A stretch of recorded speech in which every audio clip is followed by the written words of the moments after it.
సీత రామలక్ష్మణులు దండకారణ్యాన్ని సమీపించగానే ఋషులు నివసిస్తున్నటువంటి ఒక ఆహ్లాదకరమైనటువంటి కుటీరాల సముదాయం కనిపించింది. ఫల పుష్ప భరితమైనటువంటి ఎత్తైనటువంటి వృక్షాల చేత పరివేష్టించబడింది.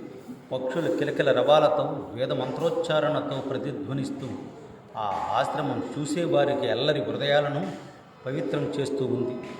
ఎటు చూసిన కృషతృణాలు నార వస్త్రాలు పరచబడి ఉన్నాయి.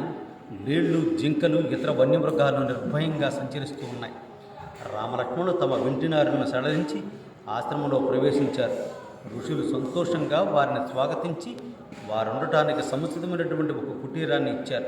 అంతటా ఆ రాత్రి గడిపిన మీదట రాముడు ఋషుల వద్ద సెలవు తీసుకుని సీత మధ్యలోనూ, లక్ష్మణుడు ఆమె వెనుకను నడుస్తుండగా అరణ్యంలో మరింత లోనికి చొచ్చుకుని వెళ్ళారు.